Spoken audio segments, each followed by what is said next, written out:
Hello, my name is Wendy Myers. Welcome to the Live to 110 podcast. You can find me on live to110.com. And today we're going to be talking about our small farms in danger of going extinct. And our guest today is Rocky Angelucci. I met him on Jimmy Moore's Livin' La Vida Low Carb Cruise. And I was very moved by his presentation regarding how BigAgra is pretty much taking over the agricultural sphere and helping to put small farms out of business by creating regulations that are very expensive for them to follow, and many small farms are going out of business. So we're going to talk about some of those issues today on the podcast. And I'm really, really excited. I found an editor finally for my book at Waterstone Publishing.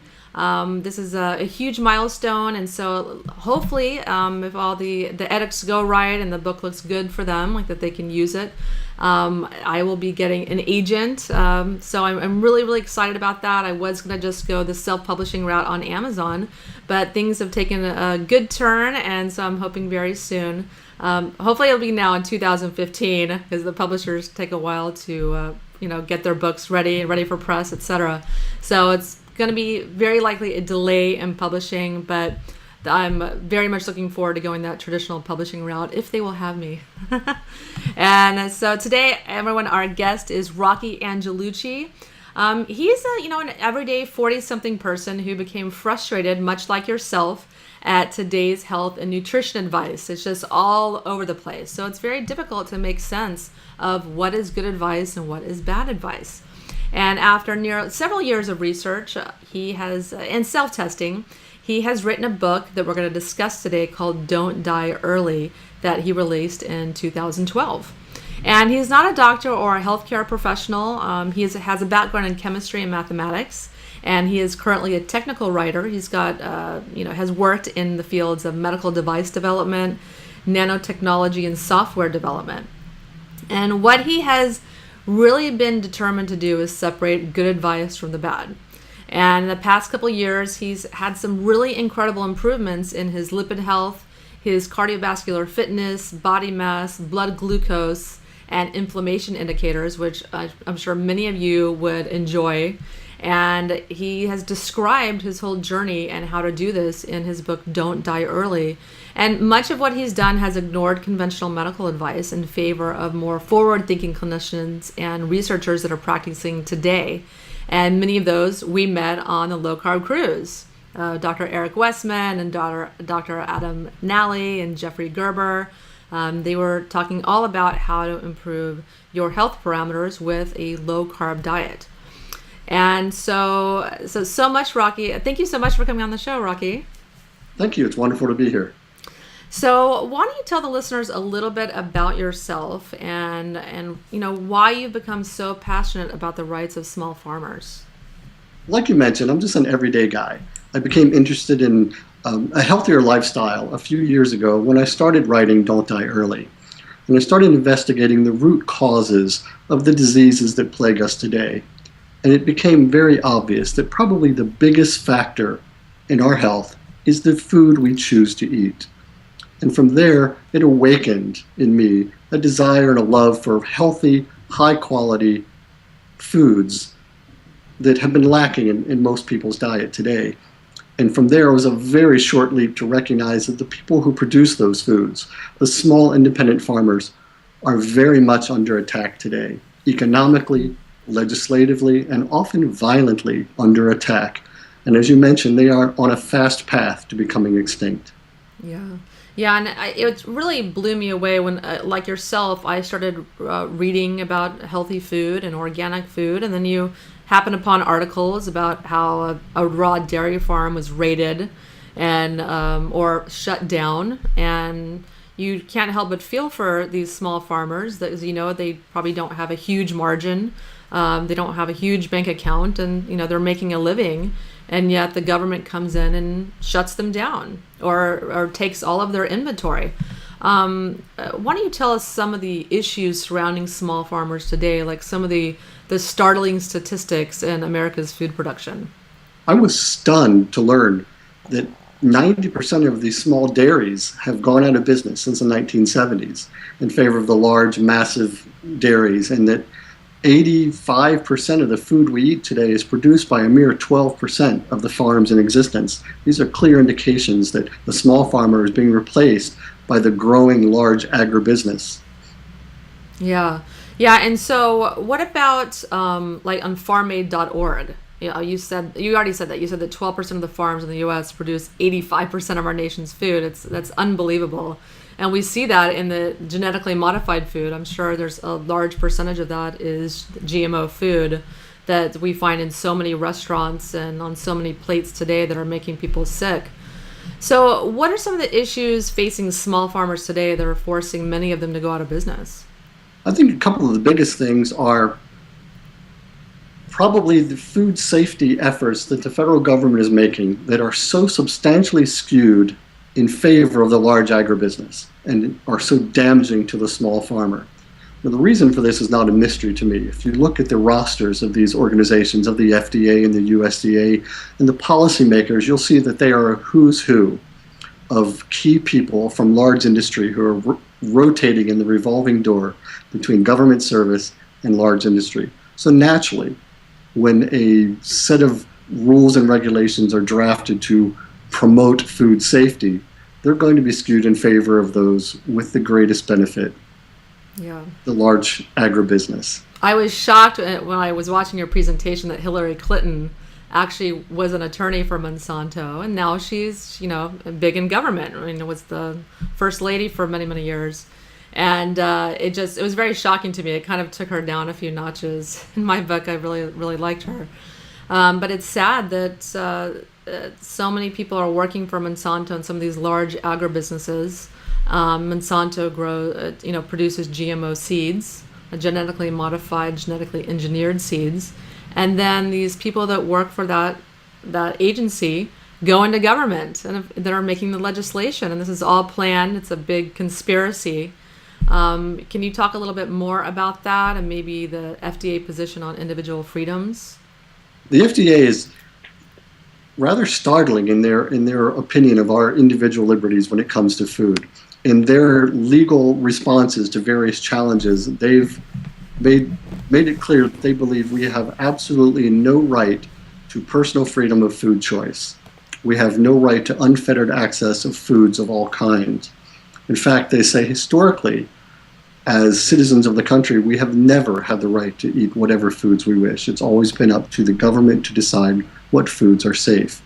And even if we could show that we have a fundamental right to foods of our own choosing under, say, constitutional right to health and pursuit of liberty, pursuit of happiness, that their right to ensure public health trumps all of that.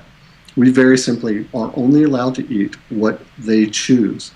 And most startling was even private individuals, say two folks who wanted to share the cost of a cow and then share the milk that the cow produces. If the government says that's not allowed, then that's not allowed, even if there's no commerce involved or money exchanging or product being sold whatsoever. We have no right to private food contract.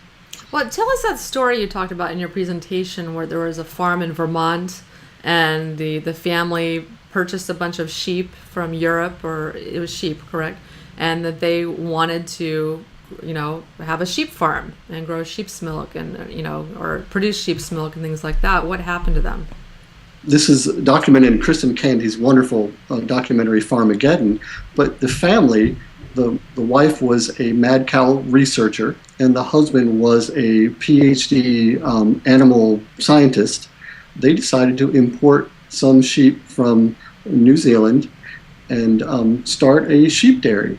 And the sheep were perfectly healthy, quarantined before they came over here and examined for months, and examined here after they arrived for months. They were perfectly healthy.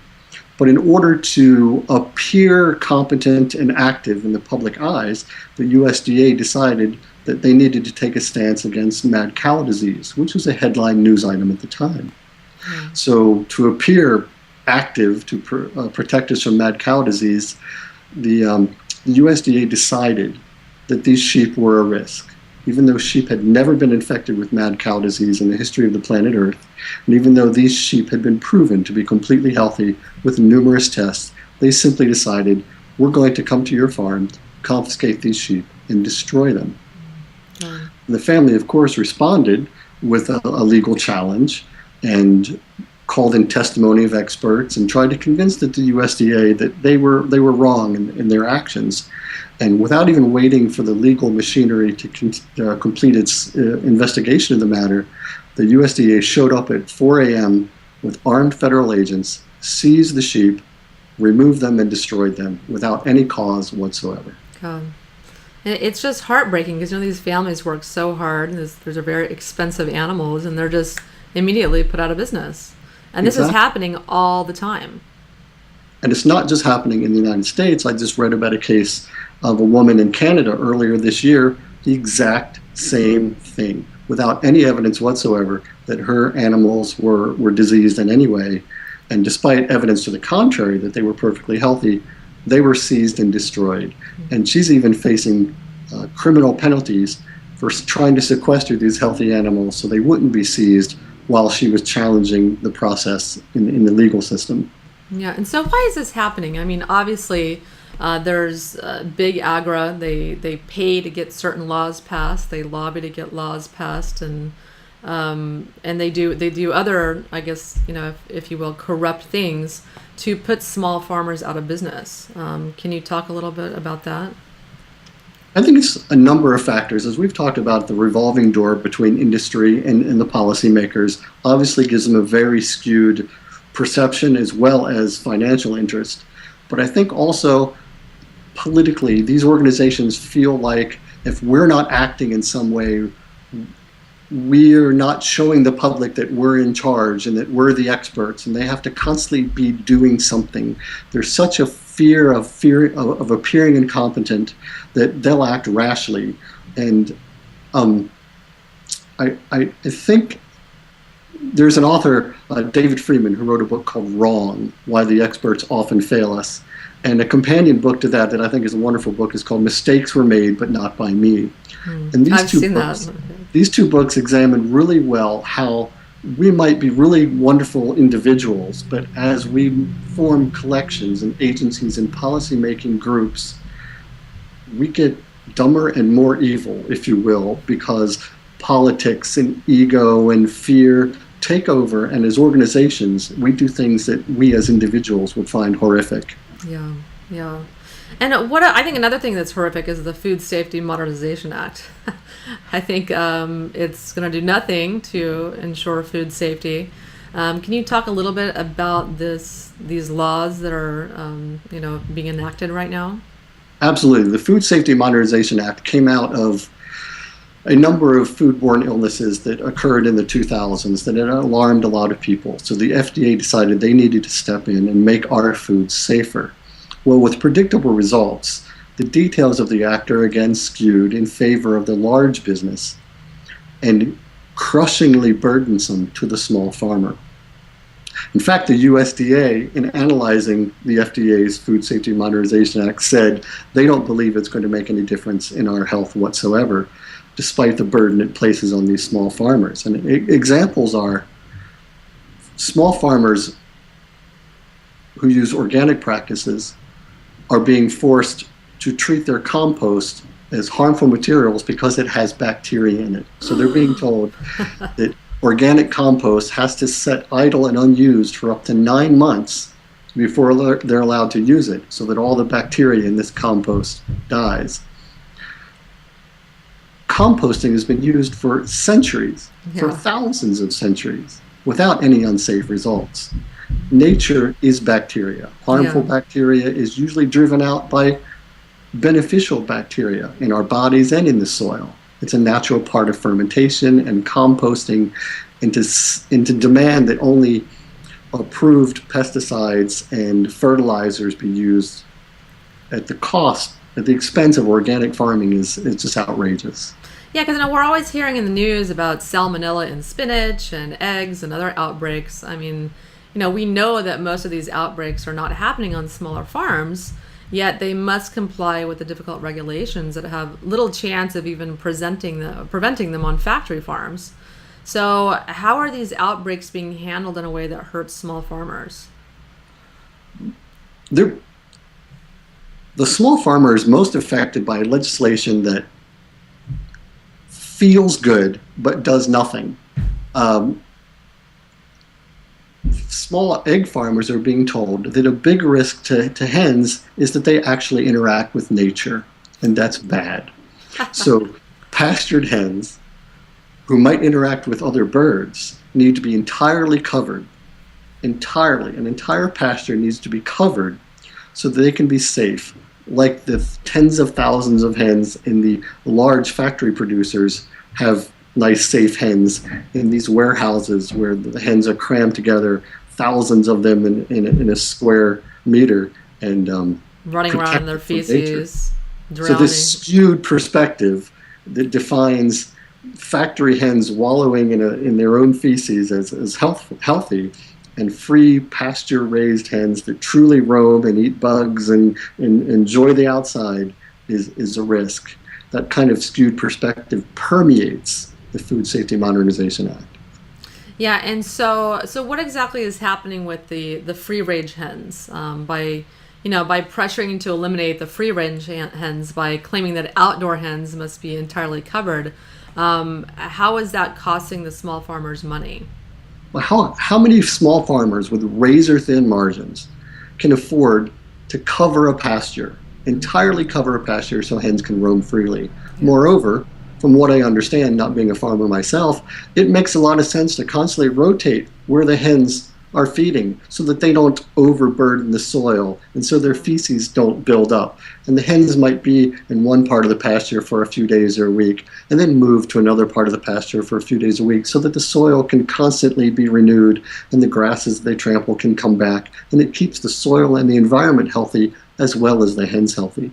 It totally crushes that entire model of a hen's life that has been the way hens have lived for centuries. Yeah. And it's funny because this Modernization Act is trying to prevent salmonella outbreaks, but the hens that are having the salmonella issues for the most part are the eggs grown in these factory farms. Exactly, and their solution there, let's irradiate the eggs with microwave, or let's pasteurize the eggs with heat, and let's give our hens more antibiotics, and let's spray them down with bleach.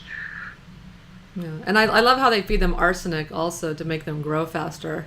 Because I have some of my clients that eat a lot of chicken, just regular chicken. They have high arsenic levels on their hair tests. We don't know whether it's from that, but I know the people that love to go to El Pollo Loco constantly, they tend to have a lot of arsenic because they're eating those gross factory farm chickens. So it's astonishing. Yeah, it's amazing how these animals are raised. And I also keep hearing the news about, about how the small farms are seized by the government. And there's a lot of other examples as opposed to, in addition to the one that you mentioned about the sheep. What about the government seizing the raw dairy farms and going in and stealing pretty much and seizing all of their dairy or raw cheeses and things of that nature? Can you tell us a little bit about the issues surrounding the raw dairy farms and why it's illegal in some states? Some states have passed laws that say raw milk, which is primarily the milk that everyone drank until the late 50s, is dangerous. So it's illegal. And obviously that means they then have the power to treat folks who produce and try to sell raw milk the same as drug dealers, if you will. And I'm a drug dealer. I prescribe it to my clients.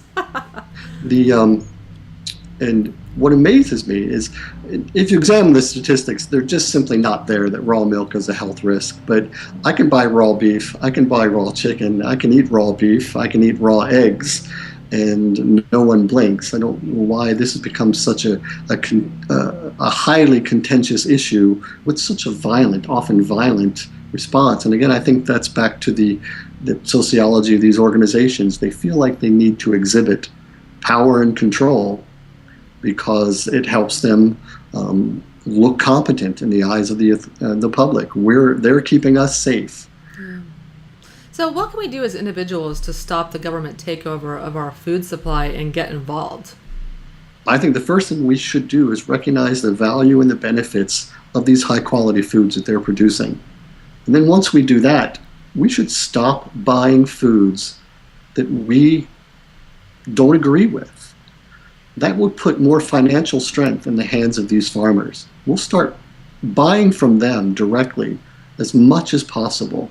We'll restore, I think, the way it should be, the farmer raising the food and the customer buying the food from the farmer. We should also be a lot more vocal to our politicians, to our policymakers. What they're doing is wrong. And hearing from a few hundred of us doesn't sway them at all. But hearing from tens of thousands of this starts to get their attention. They very simply need to be held accountable for what they're doing. Well, I belong to cornucopia.org. They're a wonderful organization that fights for small farmers' rights and food legislation to protect healthy food. Are there any other organizations that you would recommend that people can get involved? I'm a big fan of the Farm and Ranch Freedom Alliance, who helps defend the right of the farmer to sell to the customer he chooses, as well as the Farm to Consumer Defense Fund and Food Democracy Now as well. Food Democracy Now is very vocal in the helping to pass legislation that requires GMO foods be labeled, so that we as consumers have the right to choose what we put in our bodies. Yeah, it's amazing how any legislation for labeling GMO foods is completely quashed by the BigAgra spending tens of millions of dollars to win, voter favoritism. So it's just baffling to me. But I know one day we will prevail because people want to know what's in their food. And I think it's very important, like you said, to patronize the small farmers. Go to farmers markets. Buy your food from people that you know, the vendors in the farmers markets, and stop going to these large supermarkets that are all from all the food that are supplied by BigAgra. Stop buying the processed food. Stop going to patronizing restaurants that purchase this food, like Cheesecake Factory, etc. These large nationwide chains, they're all buying the GMO BigAgra foods. So I guess we can vote with our dollars. Well. And it's important to be informed. Otherwise, if a person goes to a grocery store and looks at a dozen eggs and it says free range eggs and they're $1.79, it's difficult for that person to understand why those eggs are $1.79 and eggs from a farmer market from the farmer who raised them are $5 a dozen. Yeah. But if they research a little bit and realize that free range on the $1.79 label is meaningless, it's an absurdity, and that the farmer who raised the eggs really did raise his hens in an environment where they roam freely in the pasture, eating their natural diet, they'll see the difference and they'll recognize it's worth a few dollars. Yeah. I might have Starbucks a few times less often, but it's worth it to put that kind of food in my family. Yeah, and I think people also have to have realistic expectations about food prices. That if they want the cheapest food that they can buy, that's the food that's produced by BigAgra, and that's the food that is not going to confer the health benefits of the food produced by a smaller farmer or small egg producer or small dairy producer. It's double, even triple the cost, but that is reflected in your health over decades of eating that food. You're going to either give it to the farmer or you're going to give it to your doctor later. Yeah, exactly. So let's talk about your book, Don't Die Early, The Life You Save May Be Your Own. So what is your book about and why did you write it? Well, as you mentioned earlier, there's a ton of conflicting information out there flying at us from all directions. Don't eat fat, eat grains, don't eat grains, don't worry about your blood glucose unless you're a diabetic. This is what causes heart disease, this is what benefits, and it's easy to just go absolutely mad trying to figure it all out. And someone who finds themselves waking up one day and saying, I want to be healthier, I want to live a healthier lifestyle, where do they begin? There's just no way to sort through this in any meaningful way.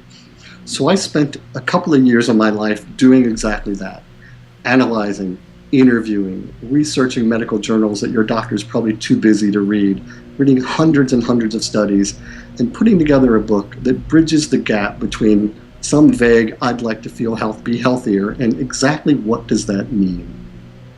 And the fallout of that was understanding the root causes of diabetes and heart disease and inflammatory disease, not in any vague, unspecific way, but really understanding what causes those diseases and why they are so often overlooked today. And the last half of the book is a plan of action.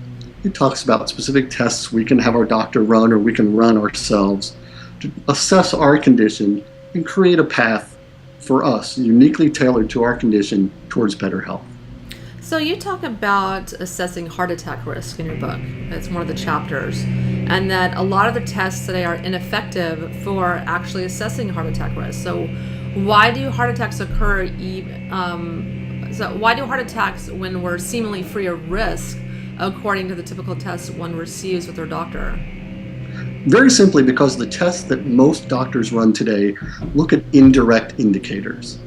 They'll look at your blood pressure, they'll look at your lipids, they'll look at your family history and ask some lifestyle questions, and they'll try to turn that into a risk of heart disease. And based upon their perceived risk, they'll offer advice about how likely you are. Or they might run a stress test, which is quite inaccurate at predicting a heart attack risk. According to noted cardiologist William Davis, these standard tests that cardiologists run fail to predict heart attack 90% of the time. And it's simply because they're looking at indirect indicators instead of looking at the true issue. Do you or do you not have coronary artery disease? We use an x-ray to check our leg to see if we've broken a bone. We look at cells under a microscope to see if a woman has cervical cancer. But when we ask about heart disease, we don't look at the heart to see if we have coronary plaque. Yeah, that's so odd. And also I know Dr. Jeffrey Gerber had talked about some tests he was doing where they actually look inside the artery. And this is a revolutionary test where they look at inside the artery to see if there's actual blockage. Mm-hmm. And it might amaze most people to know that blockages that are even assessed by the more advanced means like coronary angiography, blockages only amount to 30% of heart attacks. The other 70% are not caused by coronary plaque that forms blockages. Yeah. It's simply that's what we're best able to examine, so that's where we focus on blockages. Yeah, and I've heard a lot of some heart attacks can be precipitated by extremely low magnesium levels as well. And a lot of heart patients, they desperately need to supplement magnesium. Most of us are deficient in magnesium. Yeah. Yeah, so let's talk about one of my favorite topics, which is cholesterol. Because, my father, had heart disease as well, the whole metabolic syndrome, and he was on statins, the cholesterol-lowering medication for 10 years, and I felt like it was a gateway drug for him. Because the statins destroy health, they destroy your body's ability to protect itself, because cholesterol is a protective nutrient. It's a protective substance that we need to repair our bodies. And so there's so many misconceptions in the media about cholesterol, which I think are all propaganda spread by Big Pharma to sell the number one profitable drug, statins. So what is the truth regarding cholesterol, and why do we need it to be healthy? Cholesterol is vitally important. It is so important that virtually every cell in your body has the ability to make cholesterol. It is a principal component in cell membranes. It's the backbone for most every hormone in your body: testosterone, estrogen, vitamin D. All of these hormones in your body are dependent upon a cholesterol background. It is very simply the principal building block of our bodies, especially of our brains. Yeah, our brains are 25% cholesterol. That's a side effect from my father. He was a brilliant man, voracious reader, and towards the end of his life, because he'd been on these statins for so long, he could barely think. He had such horrible brain fog because your brain doesn't have what it needs to work anymore. Folks like Gary Taubes have written extensively on the perfect storm of factors that came to be to drive home this low-fat cholesterol is bad myth that has taken such a damaging foothold in our society. But like you alluded to, it's economic. It's the massive marketing machinery of those who benefit financially from the sale of statins.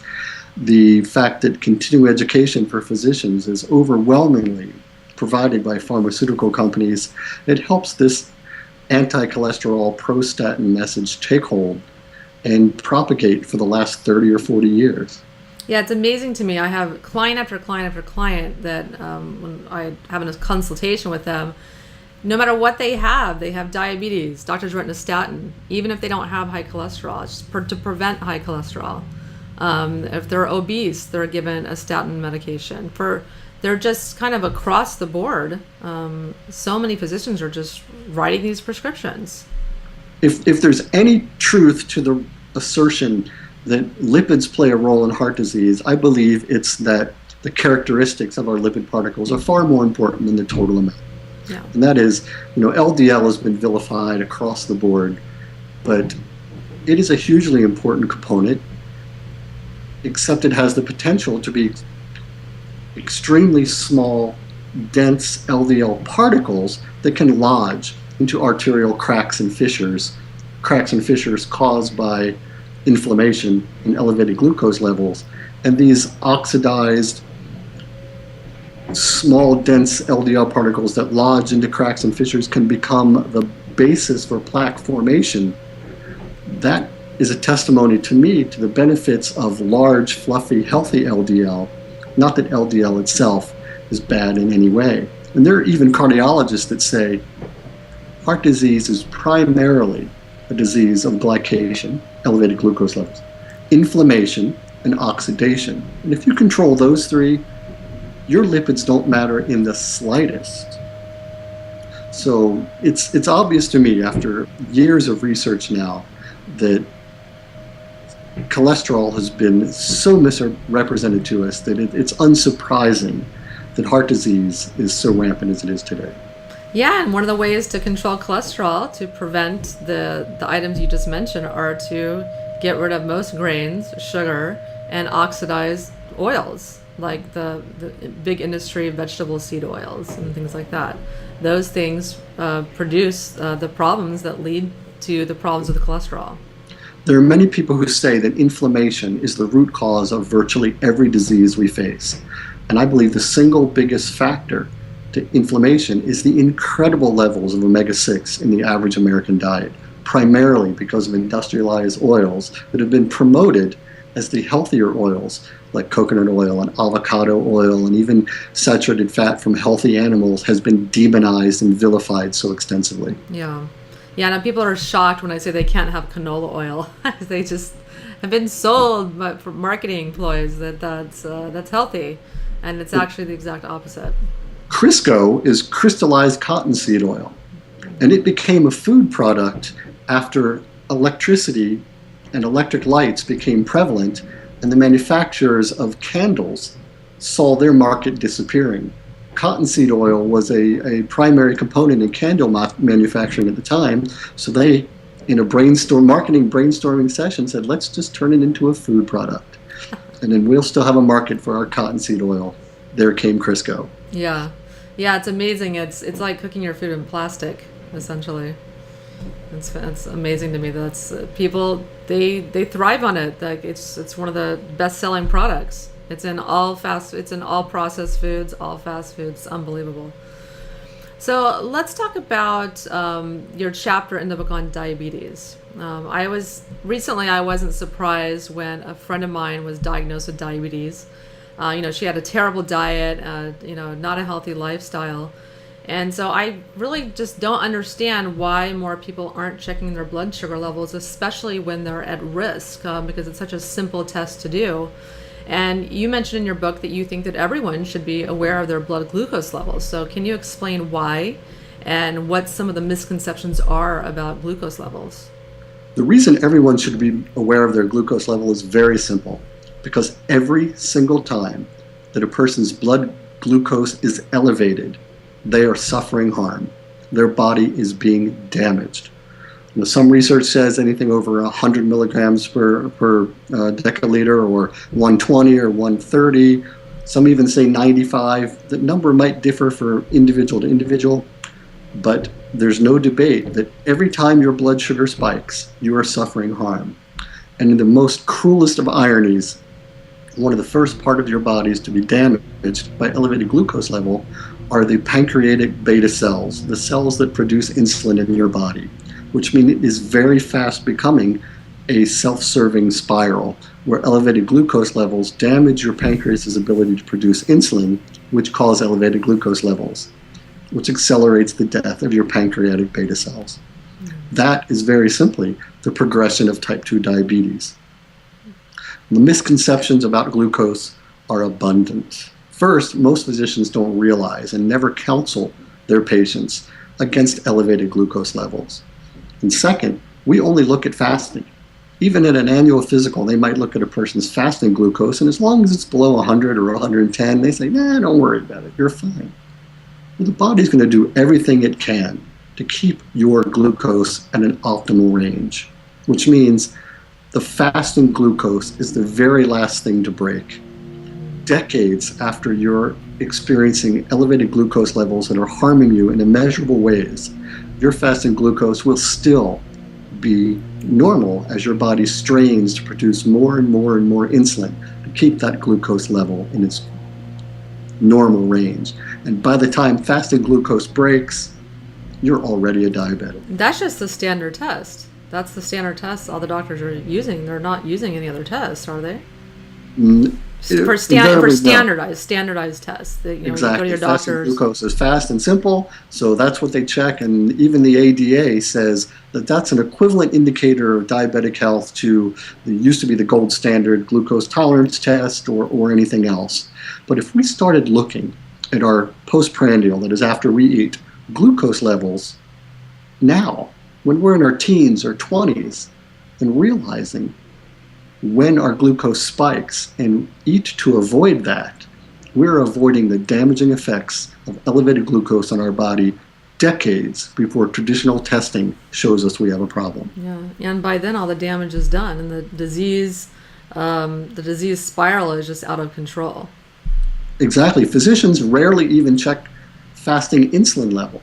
Now, if I have the same fasting glucose as you, but I have to produce 5 times the amount of insulin in order to keep that glucose in a healthy range, obviously I'm way more insulin dependent. That's a very important indicator, but rarely is that examined.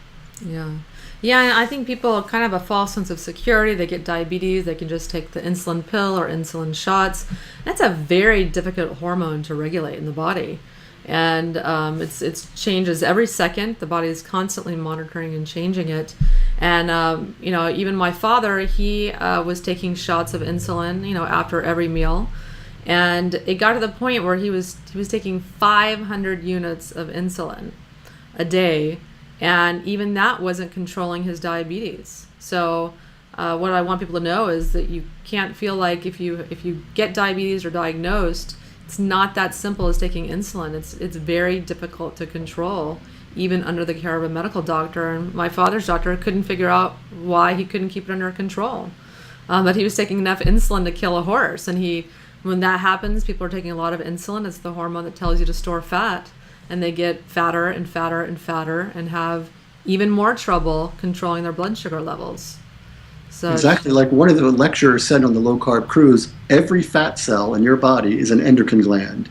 And as we get fatter, it causes hormonal disruptions that make good health even more difficult. The role of insulin in the body is not primarily to regulate glucose. It's primarily a growth factor, which is why so many studies link elevated glucose and insulin levels with increased cancer risk, cancer of all kinds. So when you couple that with the American Diabetes Association's guidelines on blood glucose that don't worry about anything unless it's over 175 or 200, when you look at that advice and you see that even diabetics who try very rigorously to control their blood glucose, how the odds are stacked against them, you can see why diabetic complications, one of which being heart disease, are so prevalent. And I think it's also telling that there's this clear disease process going on. Like, for instance, my father had it. He started the statins, and we know statins do cause diabetes in some people. Then he has the diabetes, taking the insulin, And the insulin causes cancer, and so the insulin-dependent cancers. And then he died of his cancer, or he actually died of his cancer treatments. But I think there's a lot of people on this disease process path that starts with statins. So it's kind of all, in my book, it's all interrelated. I think one of the biggest problems that medicine has today is the fractionalized way that we view various disease states. We have a list of 10,000 diseases that are on daily headlines today. And each disease has its own culture, its own language, its own practitioners, its own medicine, its own support groups. And that causes us to ignore the fact that most of our diseases today share a common 3 or 4 root causes that are so preventable. Inflammation, excess glucose, oxidation. These are core inputs that we're all failing to address. We're focusing instead on the 10,000 different outcomes. That's not really the factor. Yeah. Yeah, and I think other 2 factors are mineral deficiencies and heavy metal and chemical toxicities as well. I think these are big contributing factors that promote the underlying causes of so many diseases as well. And I know with my clients, once we start correcting those imbalances, reduce the toxins and increase the minerals, their health symptoms start going away, just disappear, or at least significantly reverse. The body has an amazing ability to heal and repair itself. Yes. If fed properly with micronutrients and minerals, and if the damaging factors are removed. Yes. And so what are some of the things that you propose in your book to reverse the disease process? First is diet. It comes down to diet. Eating in such a way as to reduce inflammation and glycation is key. That means removing any food that elevates your blood glucose. As Jenny Rule in Diabetes 101 says, eat to your meter. Let your meter be your guide of whether you're eating well or not. And I don't care what anyone says in a diet they recommend. If you eat that diet and you're hitting 160 in your blood glucose meter, that's not a good diet. Yeah. Don't eat foods that promote inflammation. And most people would be surprised to learn that inflammation-promoting foods are probably the ones that have the American Heart Association seal on the side. Yeah. They're the ones with the cottonseed oil, the soybean oil, with all of the processed oils that are primarily omega-6 that result in a diet that has 30, 40, 50 grams of omega-6 fatty acids a day and virtually no omega-3s. So when you just factor in controlling blood glucose spikes with a diet that's extremely low in carbohydrates and avoiding the inflammation from grains and inflammatory vegetable oils, it's probably the biggest 2 steps you can take right there. And you factor in eating healthful foods produced locally in rich soils and organically without pesticides and have a higher nutrient content. You start feeding your body the way it needs to be fed, not with Doritos and Cheerios and Twizzlers. The body will respond amazingly well. Yeah, yeah. Sounds like a paleo diet. The earlier you can begin this, ideally as a child, the better you're going to be. But if you're 45 years old, like I was, and you look in the mirror and say something's got to change, the best time to plant a tree is 30 years ago, but the next best time is today. Yeah. It's time to start planting that tree. It's never too late. I have clients that are, 60, 70 years old that are, ready to change their diet and their lifestyle, and it's never too late. Never too late. So I have one question I like to ask all of my guests. What do you think is the most pressing health issue in the world today? I think the most pressing health issue in the modern world today is that we care so little as individuals for our own health. We treat ourselves poorly and go to the doctor when something breaks, like we're going to the car mechanic and say, my check engine light came on, please fix it. I think everyone needs to make their own personal health their hobby for a while. And I'm not talking about obsessing. I wrote Don't Die Early for someone to read in one weekend and understand all of these issues that are flying around us that have so many misconceptions attached to them. And that would be a wonderful jumping off point to the works of Gary Taubes and the work of Richard Feynman, the biochemist who talks about the effects of an unfavorable diet on the body, and Tom Naughton and Jimmy No, Moore. Jimmy Moore, of course, and China Study, Denise Minger, Yeah. her Death by Food Pyramid book. There's so much wonderful information out there that it doesn't take a lot of effort to make preventive health your hobby. That's life changing. You might have to forget about who's going to win on American Idol or who's dating who in Hollywood for a while, but the benefits will be unparalleled. Yeah, that's what I try to teach people on live110.com is that health is not merely the absence of disease or symptoms. And that if, any one of you find yourself like I did at about 35, I just didn't feel right. I felt like I didn't feel like I felt before. I wasn't really sick. I knew something was wrong. And I knew that I didn't have the energy or the brain power, etc., that I used to have. So I set about on a path to find out why. And so I urge all you listeners out there to listen to your body and heed that warning call before your body breaks completely and you have a tumor or you have that high fasting glucose level or whatever the case may be. Don't wait. And that's very important. So Rocky, why don't you tell the listeners, a little bit more about you and where they can find you and your book? Well, my book is available on Amazon for the Kindle or in printed form, and it's also available on Apple's iBook site for the Apple iPad. It's called Don't Die Early, and I also have a blog, don'tdieearly-book.com, and I welcome everyone to check it out.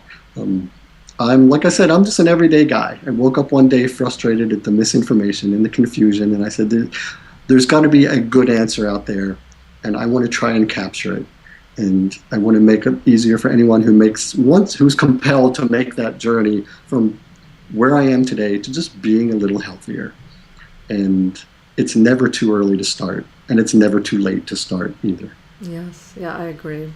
Well, everyone, definitely go take a look at Rocky's website. He has a really good blog that you should check out. And if you want to learn more about the modern paleo diet and detoxification and how to heal your body naturally, you can go to my site, live110.com. And you can also check out the Modern Paleo Cooking Show. I have about 10 episodes up and about 4 more in the pipeline that you can see on my YouTube channel at Wendy Live to 110. And please, if you've enjoyed what you heard today, give the Live to 110 podcast a review on iTunes. I would appreciate it so much so that people can find me in the search engines. The more reviews I have, the easier it is for people to find me, and so I can deliver my message to help you guys to live longer, healthier lives. Thank you so much for listening to the Live to 110 podcast.